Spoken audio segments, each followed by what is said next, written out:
25 महमूद गजनी। अलब्तगीन नामक एक तुर्क सरदार गजनी साम्राज्य का संस्थापक था। अलब्तगीन का गुलाम तथा दामाद सुबुक्तगीन था। महमूद गजनी सुबुक्तगीन का पुत्र था। अपने पिता के काल में गजनी खुरासान का शासक था। महमूद गजनी 27 वर्ष की अवस्था में 997 ईस्वी में गद्दी पर बैठा। बगदाद का खलीफा अल आदिल बिल्लाह ने महमूद गजनी के पद को मान्यता प्रदान करते हुए उसे यमीन उद दौला तथा यमीन उल मिल्लाह की उपाधि दी। महमूद गजनी ने भारत पर 17 बार आक्रमण किया। महमूद गजनी ने भारत पर पहला आक्रमण 1001 ईस्वी में किया था। यह आक्रमण शाही राजा जयपाल के विरुद्ध था। इसमें जयपाल की पराजय हुई थी। महमूद गजनी का 1008 ईस्वी में नगरकोट के विरुद्ध हमले को मूर्तिवाद के विरुद्ध पहली महत्वपूर्ण जीत बताई जाती है। महमूद गजनी ने थानेसर के चक्र स्वामिन की कांस्य निर्मित आदमकद प्रतिमा को गजनी भेजकर रंगभूमि में रखवाया। महमूद गजनी का सबसे चर्चित आक्रमण 1024 ईस्वी में सोमनाथ मंदिर सौराष्ट्र पर हुआ। इस मंदिर की लूट में उसे करीब 20 लाख दीनार की संपत्ति हाथ लगी। सोमनाथ की रक्षा में सहायता करने के कारण अनहिलवाड़ा के शासक पर महमूद ने आक्रमण किया। सोमनाथ मंदिर लूट कर ले जाने के क्रम में महमूद पर जाटों ने आक्रमण किया था और कुछ संपत्ति लूट ली थी। महमूद गजनी का अंतिम भारतीय आक्रमण 1027 ईस्वी में जाटों के विरुद्ध था। महमूद गजनी की मृत्यु 1030 ईस्वी में हो गई। अलबरूनी, फिरदौसी, उद्बी तथा फरूखी महमूद गजनी के दरबार में रहते थे। 26 मोहम्मद गौरी। गौर महमूद गजनी के अधीन एक छोटा सा राज्य था। 1173 ईस्वी में शहाबुद्दीन मोहम्मद गौरी गौर का शासक बना। इसने भारत पर पहला आक्रमण 1175 ईस्वी में मुल्तान के विरुद्ध किया था। मोहम्मद गौरी का दूसरा आक्रमण 1178 ईस्वी में पाटन गुजरात पर हुआ। यहाँ का शासक भीम द्वितीय ने गौरी को बुरी तरह परास्त किया। मोहम्मद गौरी द्वारा लड़ा गया प्रमुख युद्ध तराइन का प्रथम युद्ध वर्ष 1191। पक्ष गौरी एवं पृथ्वीराज चौहान, परिणाम पृथ्वीराज चौहान विजयी। तराइन का द्वितीय युद्ध वर्ष 1192 ईस्वी, पक्ष गौरी एवं पृथ्वीराज चौहान, परिणाम गौरी विजयी। चंदावर का युद्ध वर्ष 1194 ईस्वी, पक्ष गौरी एवं जयचंद, परिणाम गौरी विजयी। मोहम्मद गौरी भारत के विजित प्रदेशों पर शासन का भार अपने गुलाम सेनापतियों को सौंपते हुए गजनी लौट गया। मोहम्मद गौरी की हत्या 15 मार्च 1206 ईस्वी को कर दी गई। पृष्ठ 34। 27 सल्तनत काल। गुलाम वंश। गुलाम वंश की स्थापना 1206 ईस्वी में कुतुबुद्दीन ऐबक ने किया था। वो गौरी का गुलाम था। कुतुबुद्दीन ऐबक ने अपना राज्याभिषेक 24 जून 1206 ईस्वी को किया था। कुतुबुद्दीन ऐबक ने अपनी राजधानी लाहौर में बनाई थी। कुतुब मीनार की नींव कुतुबुद्दीन ऐबक ने डाली थी। दिल्ली का कुवत उल इस्लाम मस्जिद एवं अजमेर का 2.5 दिन का झोपड़ा नामक मस्जिद का निर्माण ऐबक ने करवाया था। कुतुबुद्दीन ऐबक को लाख बख्श, लाखों का दान देने वाला भी कहा जाता था। प्राचीन नालंदा विश्वविद्यालय को ध्वस्त करने वाला ऐबक का सहायक सेनानायक बख्तियार खिलजी था। ऐबक की मृत्यु 1210 ईस्वी में चौगान खेलते समय घोड़े से गिरकर हो गई। इसे लाहौर में दफनाया गया। ऐबक का उत्तराधिकारी आराम शाह हुआ, जिसने सिर्फ 8 महीनों तक शासन किया। आराम शाह की हत्या करके इल्तुतमिश 1211 ईस्वी में दिल्ली की गद्दी पर बैठा। इल्तुतमिश तुर्किस्तान का इलबरी तुर्क था, जो ऐबक का गुलाम एवं दामाद था। ऐबक की मृत्यु के समय वो बदायूं का गवर्नर था। इल्तुतमिश लाहौर से राजधानी को स्थानांतरित करके दिल्ली लाया। इल्तुतमिश पहला शासक था जिसने 1229 ईस्वी में बगदाद के खलीफा के सुल्तान पद की वैधानिक स्वीकृति प्राप्त की। इल्तुतमिश की मृत्यु अप्रैल 1236 ईस्वी में हो गई। इल्तुतमिश के बाद उसका पुत्र रुकनुद्दीन फिरोज गद्दी पर बैठा। वो एक अयोग्य शासक था। इसमें अल्पकालीन शासन पर उसकी मां शाह तुर्कान छाई रही। शाह तुर्कान के अवांछित प्रभाव से परेशान होकर तुर्की अमीरों ने रुकनुद्दीन को हटाकर रजिया को सिंहासन पर आसीन किया। इस प्रकार रजिया बेगम प्रथम मुस्लिम महिला थी जिसने शासन की बागडोर संभाली। इल्तुतमिश द्वारा किए गए महत्वपूर्ण कार्य: 1. कुतुब मीनार के निर्माण को पूर्ण करवाया। 2. सबसे पहले शुद्ध अरबी सिक्के जारी किए, चांदी का टंका एवं तांबा का जीतल। 3. इक्ता प्रणाली चलाई। 4. 40 गुलाम सरदारों का संगठन बनाया जो तुर्काने चहलगानी के नाम से जाना गया।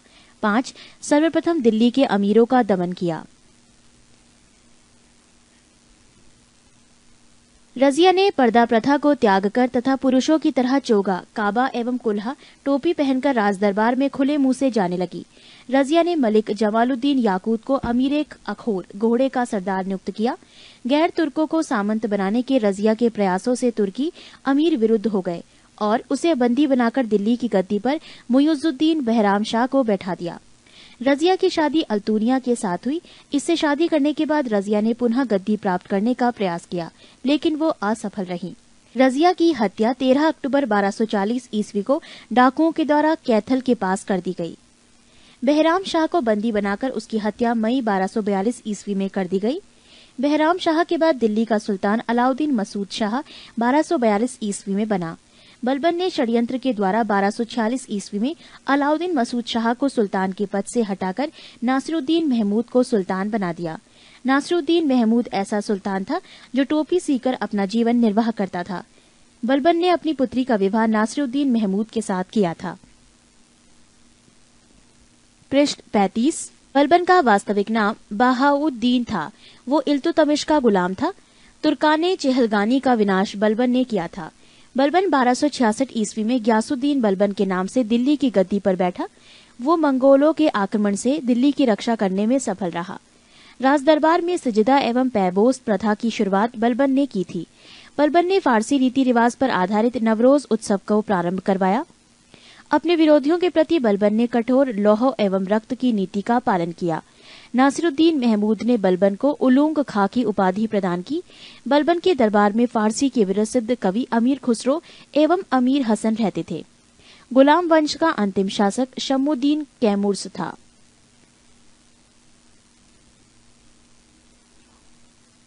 अमीर खुसरो का मूल नाम मोहम्मद हसन था।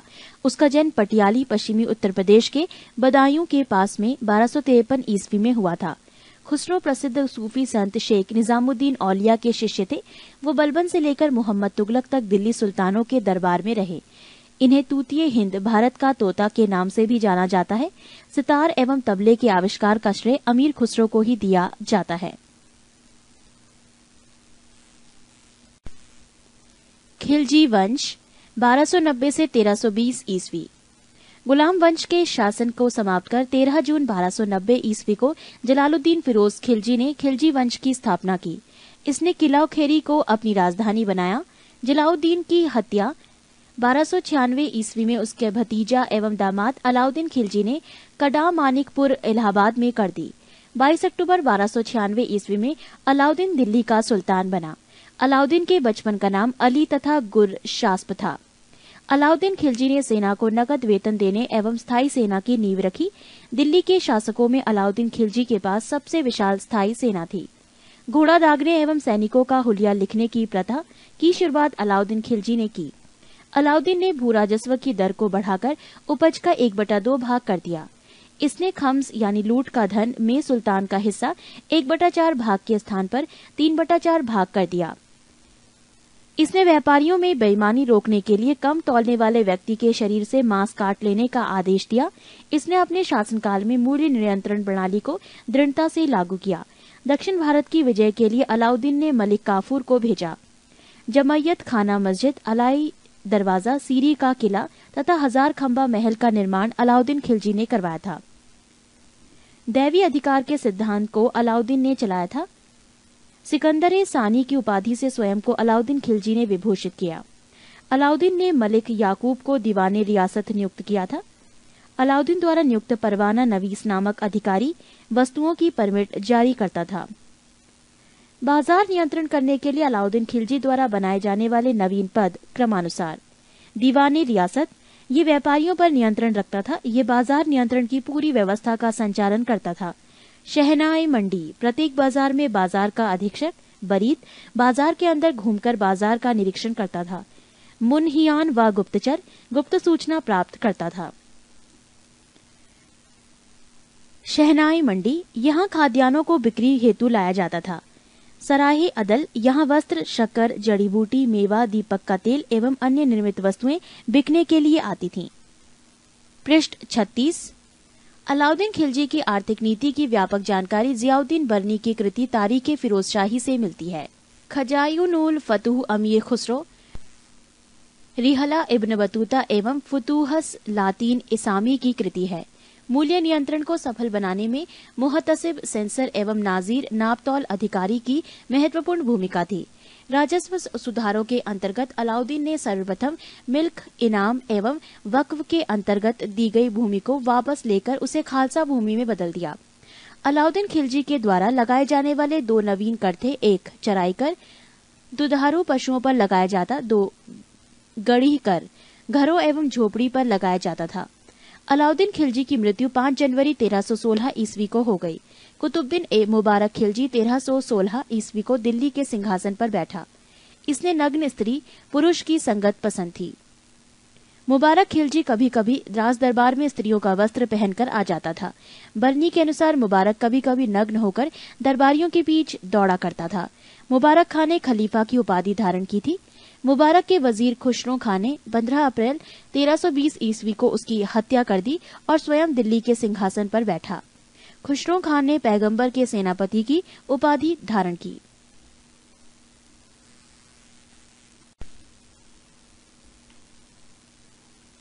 तुगलक वंश 1320 ईस्वी से 1398 ईस्वी। 5 सितंबर 1320 ईस्वी को खुसरो खां को पराजित करके गाजी मलिक या तुगलक वंश गाजी गयासुद्दीन तुगलक के नाम से 8 सितंबर 1320 ईस्वी को दिल्ली के सिंहासन पर बैठा। गयासुद्दीन तुगलक ने करीब 29 बार मंगोल आक्रमण को विफल किया। गयासुद्दीन ने अलाउद्दीन के समय के लिए किए गए अमीरों की भूमि को पुनः लौटा दिया। इसने सिंचाई के लिए कुएं एवं नहरों का निर्माण करवाया। संभवतः नहरों का निर्माण करने वाला गयासुद्दीन प्रथम शासक था। गयासुद्दीन तुगलक ने दिल्ली के समीप स्थित पहाड़ियों पर तुगलकाबाद नाम का एक नया दुर्ग को 56 कोट के नाम से भी जाना जाता है। गयासुद्दीन तुगलक की मृत्यु 1325 ईस्वी में बंगाल के अभियान से लौटते समय जूना खां द्वारा निर्मित लकड़ी के महल में दबकर हो गई। गयासुद्दीन के बाद जूना खां मोहम्मद बिन तुगलक के नाम से दिल्ली के सिंहासन पर बैठा। मध्यकालीन सभी सुल्तानों में मोहम्मद तुगलक सर्वाधिक शिक्षित, विद्वान एवं योग्य व्यक्ति था। मोहम्मद बिन तुगलक को अपनी शनक भरी योजनाओं, क्रूर कृतियों एवं दूसरे के सुख दुख को प्रति उपेक्षा भाव रखने के कारण स्वप्नशील, पागल एवं रक्त पिपासु कहा गया। मोहम्मद बिन तुगलक ने कृषि के विकास के लिए अमीर कोही नामक एक नवीन विभाग की स्थापना की। मोहम्मद बिन तुगलक ने अपनी राजधानी दिल्ली से देवगिरी में स्थानांतरित की और इसका नाम दौलताबाद रखा। सांकेतिक मुद्रा के अंतर्गत मोहम्मद बिन तुगलक ने पीतल फरिश्ता के अनुसार, तांबा बरनी के अनुसार धातुओं के सिक्के चलवाए, जिनका मूल्य चांदी के रुपया टंका के बराबर होता था। मोहम्मद बिन तुगलक द्वारा क्रियान्वित 4 योजनाएं क्रमशः: 1. दोआब क्षेत्र में कर वृद्धि 1326 से 1327 ईस्वी। 2. राजधानी परिवर्तन 1326 से 27 ईस्वी। 3. सांकेतिक मुद्रा का प्रचलन 1329 से 1330 ईस्वी। 4. खुरासन एवं कराचल का अभियान। पृष्ठ 37। अफ्रीकी यात्री इब्न बतूता लगभग 1333 ईस्वी में भारत आया। सुल्तान ने इसे दिल्ली का काजी नियुक्त किया। 1342 ईस्वी में सुल्तान ने इसे अपने राजदूत के रूप में चीन भेजा। इब्न बतूता की पुस्तक रेहला में मोहम्मद तुगलक के समय की घटनाओं का वर्णन है। इसने अपनी पुस्तक में विदेशी व्यापारियों के आवागमन, डाक चौकियों की स्थापना यानी डाक व्यवस्था एवं गुप्तचर व्यवस्था के बारे में लिखा है। मोहम्मद बिन तुगलक की मृत्यु 20 मार्च 1351 ईस्वी को सिंध जाते समय थट्टा के निकट गोडाल में हो गई। मोहम्मद बिन तुगलक के शासनकाल में दक्षिण में हरिहर एवं बुक्का नामक 2 भाइयों ने 1336 ईस्वी में स्वतंत्र राज्य विजयनगर की स्थापना की। महाराष्ट्र में अलाउद्दीन बहमन शाह ने 1347 ईस्वी में स्वतंत्र बहमनी राज्य की स्थापना की। मोहम्मद बिन तुगलक की मृत्यु पर इतिहासकार बरनी लिखता है, अंततः लोगों को उससे मुक्ति मिली और उसे लोगों से। मोहम्मद बिन तुगलक शेख अलाउद्दीन का शिष्य था। वो सल्तनत का पहला शासक था जो अजमेर में शेख मोइनुद्दीन चिश्ती की दरगाह और बहराइच में सालार मसूद गाजी के मकबरे में गया। मोहम्मद बिन तुगलक ने बदायूं में मीरन मुल्हिम, दिल्ली में शेख निजामुद्दीन औलिया, मुल्तान में शेख रुकनुद्दीन, अजुदहन में शेख मुल्तान आदि संतों की कब्र पर मकबरे बनवाए। फिरोज तुगलक का राज्याभिषेक ठट्टा के नजदीक 20 मार्च 1351 ईस्वी को हुआ। पुनः फिरोज का राज्याभिषेक दिल्ली में अगस्त 1351 ईस्वी को हुआ। खलीफा द्वारा इसे कासिम अमीर उल मोममीन की उपाधि दी गई। राजस्व व्यवस्था के अंतर्गत फिरोज ने अपने शासनकाल में 24 कष्टदायक करों को समाप्त कर केवल 4 कर खराज, लगान, खुम्स, युद्ध में लूट का माल, जजिया एवं जकात को वसूल करने का आदेश दिया। फिरोज तुगलक ब्राह्मणों पर जजिया लागू करने वाला पहला मुसलमान शासक था। फिरोज तुगलक ने एक नया कर, सिंचाई कर भी लगाया, जो उपज का 1/10 भाग था। फिरोज तुगलक ने 5 बड़ी नहरों का निर्माण करवाया। फिरोज तुगलक ने 300 नए नगरों की स्थापना की। इनमें हिसार, फिरोजाबाद, दिल्ली, फतेहाबाद, जौनपुर, फिरोजपुर प्रमुख है। इसके प्रशासन काल में खिजराबाद, टोपरा गांव एवं मेरठ से अशोक के 2 स्तंभों को लाकर दिल्ली में स्थापित किया गया। सुल्तान फिरोज तुगलक ने अनाथ मुस्लिम महिलाओं, विधवाओं एवं लड़कियों की सहायता के लिए एक नए विभाग दीवाने खैरात की स्थापना की। सल्तनत कालीन सुल्तानों के शासनकाल में सबसे अधिक दासों की संख्या करीब 1,80,000 फिरोज तुगलक के समय थी। दासों की देखभाल के लिए फिरोज ने एक नए विभाग दीवाने बंदगान की स्थापना की। इसने सैन्य पदों को वंशानुगत बना दिया। इसने अपनी आत्मकथा फतुहाते फिरोजशाही की रचना की। इसने जियाउद्दीन बर्नी एवं शम्से सिराज अफीफ को अपना संरक्षण प्रदान किया। इसने ज्वालामुखी मंदिर के पुस्तकालय से लूटे गए 1300 ग्रंथों में से कुछ को फारसी में विद्वान अपाउद्दीन द्वारा दलायते फिरोजशाही नाम से अनुवाद करवाया।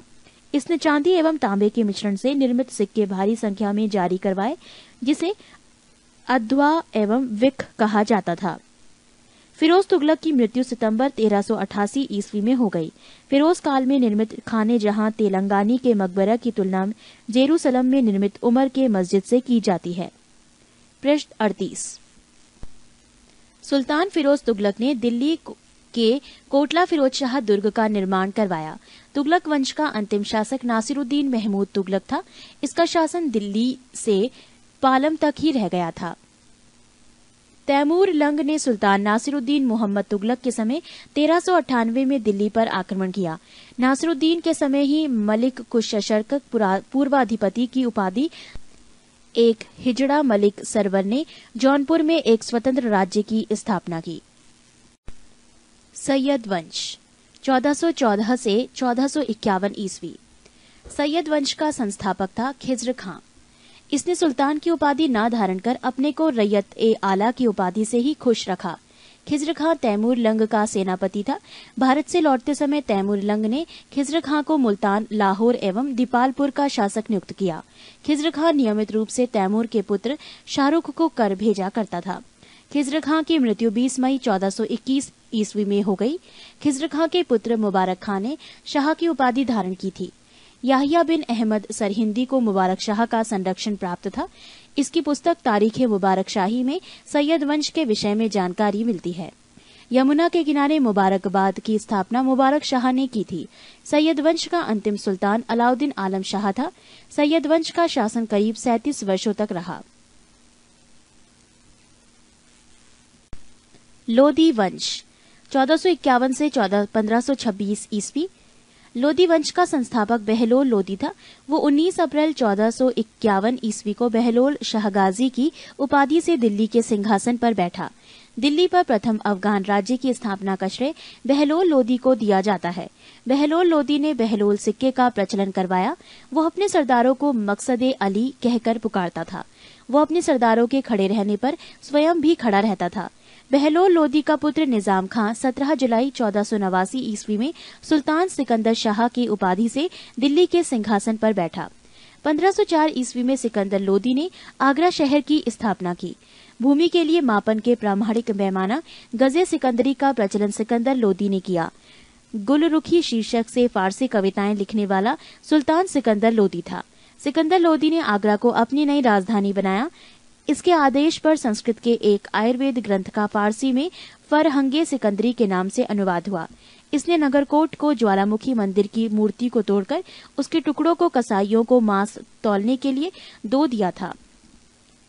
इससे मुसलमानों को ताजिया निकालने एवं मुसलमान स्त्रियों के पीरों तथा संतों के मजार पर जाने पर प्रतिबंध लगा दिया। गले की बीमारी के कारण सिकंदर लोदी की मृत्यु 21 नवंबर 1517 ईस्वी को हो गई। इसी दिन इसका पुत्र इब्राहिम शाह की उपाधि से आगरा के सिंहासन पर बैठा।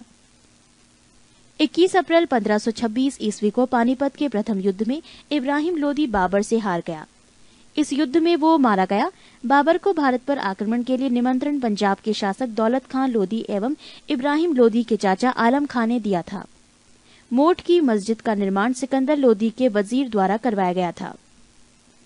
पृष्ठ 39। सल्तनत कालीन शासन व्यवस्था। केंद्रीय प्रशासन का मुखिया सुल्तान बलबन एवं अलाउद्दीन के समय अमीर प्रभावहीन हो गए। अमीरों का महत्व चरमोत्कर्ष पर था। लोदी वंश के शासनकाल में सल्तनत काल में मंत्रिपरिषद को मजलिस-ए खलवत कहा गया। मजलिस-ए खास में मजलिस-ए खलवत की बैठक होती थी। बारे खास, इसमें सुल्तान सभी दरबारियों, खानों, अमीरों, मालिकों और अन्य रईसों को बुलाता था। बारे आजम, सुल्तान राजकीय कार्यों का अधिकांश भाग पूरा करता था। मंत्री एवं उससे संबंधित विभाग। 1. वजीर, प्रधानमंत्री, राजस्व विभाग का प्रमुख। 2. मुशारिफे मुमालिक, महालेखाकार, प्रांतों एवं अन्य विभागों से प्राप्त आय एवं व्यय का लेखा जोखा। मजूमदार, उधार लिए धन का हिसाब रखना। 4. खजीन, कोषा अध्यक्ष। 5. आरिजे मुमालिक, दीवाने अर्ज अथवा सैन्य विभाग का प्रमुख अधिकारी। 6. सदरोस सदूर, धर्म विभाग एवं दान विभाग का प्रमुख। 7. काजी उल कजात, सुल्तान के बाद न्याय का सर्वोच्च अधिकारी। 8. बरीदे मुमालिक, गुप्तचर विभाग की प्रमुख अधिकारी। 9. वकीले दर, सुल्तान की व्यक्तिगत सेवाओं की देखभाल करता था। 10. दीवाने खैरात, दान विभाग। 11. दीवाने बंदगान, दास विभाग। 12. दीवाने इस्तिहाक, पेंशन विभाग। दीवाने मुस्तखराज, वित्त विभाग, बनाने वाला सुल्तान अलाउद्दीन खिलजी। दीवाने कोही, कृषि विभाग, मोहम्मद बिन तुगलक। दीवाने अर्ज, सैन्य विभाग, बलबन। दीवाने बंदगान, फिरोज शाह तुगलक। दीवाने खैरात, फिरोज शाह तुगलक। दीवाने इस्तिहाक, फिरोज शाह तुगलक। दिल्ली सल्तनत अनेक प्रांतों में बटा हुआ था, जिसे इक्ता या सूबा कहा जाता था। यहाँ का शासन नायब या वली या मुक्ति द्वारा संचालित होता था। इक्ताओं को शिको जिलों में विभाजित किया गया था, जहाँ का प्रमुख अधिकारी शिकदार होता था, जो एक सैनिक अधिकारी था। शिकों को परगनों में विभाजित किया गया था। आमिल परगने का मुख्य अधिकारी था और मुशारिफ लगान को निश्चित करने वाला अधिकारी। एक शहर या 100 गांवों के शासन की देखरेख अमीर सदा नामक अधिकारी करता था। प्रशासन की सबसे छोटी इकाई ग्राम होता था। सुल्तान की स्थायी सेना को खास खेल नाम दिया गया था। मंगोल सेना के वर्गीकरण की दशमलव प्रणाली को सल्तनत कालीन सैन्य व्यवस्था का आधार बनाया गया था। राजस्व कर व्यवस्था। उश्र, मुसलमानों से लिया जाने वाला भूमिकर। खराज, गैर मुसलमानों से लिया जाने वाला भूमिकर। ज़कात, मुसलमानों पर धार्मिक कर, संपत्ति का 40वां हिस्सा। जजिया, गैर मुसलमानों पर धार्मिक कर। नोट, खम्स, यहाँ लूटे हुए धन, खानों अथवा भूमि में गढ़े हुए खजानों से प्राप्त संपत्ति का 1/5 भाग था, जिस पर सुल्तान का अधिकार था, तथा शेष 4/5 भाग प्राप्त करके उसके सैनिकों अथवा खजाने को प्राप्त करने वाले व्यक्ति का अधिकार होता था। परंतु फिरोज तुगलक को छोड़कर अन्य सभी शासकों ने 4/5 हिस्सा स्वयं अपने लिए रखा। सुल्तान सिकंदर लोदी ने गढ़े हुए खजानों में से कोई हिस्सा नहीं लिया। पृष्ठ 40। सल्तनत काल में बारूद की सहायता से गोला फेंकने वाली मशीन को मंगलीक तथा अर्राद कहा जाता था। अलाउद्दीन खिलजी ने इक्ता प्रथा को समाप्त किया था। इक्ता प्रथा की दोबारा शुरुआत फिरोज तुगलक ने की थी। सल्तनत काल में अच्छी नस्ल के घोड़े तुर्की, अरब एवं रूस से मंगाए जाते थे। हाथी मुख्यतः बंगाल से मंगाए जाते थे। सल्तनत कालीन कानून शरीयत, कुरान एवं हदीस पर आधारित था। मुस्लिम कानून के 4 महत्वपूर्ण स्रोत थे: कुरान, हदीस, इजमा एवं कयास। 10 अश्वारोही बराबर 1 सरे खेल, 10 सरे खेल बराबर 1 सिपह सालार, 10 सिपह सालार बराबर 1 अमीर, 10 अमीर बराबर 1 मलिक, 10 मलिक बराबर 1 खान। सुल्तान सप्ताह में 2 बार दरबार में न्याय करने के लिए उपस्थित होता था। सल्तनत काल में लगान निर्धारित करने की मिश्रित प्रणाली को मुक्ताई कहा गया है। भूमि की नाप जोख करने के बाद क्षेत्रफल के आधार पर लगान का निर्धारण मसाहत कहलाता था। इसकी शुरुआत अलाउद्दीन ने की थी। पूर्णतः केंद्र के नियंत्रण में रहने वाली भूमि खालसा भूमि कहलाती थी। अलाउद्दीन ने दान दी गई अधिकांश भूमि को छीनकर खालसा भूमि में परिवर्तित कर दिया। देवल सल्तनत काल में अंतर्राष्ट्रीय बंदरगाह के रूप में प्रसिद्ध था। स्थान और प्रसिद्धि के कारण सरस्वती अच्छी किस्म के चावल के लिए, अनहीवाड़ा व्यापारियों का तीर्थ स्थल के रूप में, सदगांव रेशमी रजाइयों के लिए, आगरा नील उत्पादन के लिए, बनारस सोने चांदी एवं जड़ी काम के लिए। कलचुरी चेदी राजवंश। कलचुरी वंश का संस्थापक कोक्कल था। इसकी राजधानी त्रिपुरी थी। कलचुरी वंश का एक शक्तिशाली शासक गांगेयदेव था, जिसने विक्रमादित्य की उपाधि धारण की। पूर्व मध्यकाल में स्वर्ण सिक्कों के विलुप्त हो जाने के पश्चात इन्होंने सर्वप्रथम इसे प्रारंभ करवाया।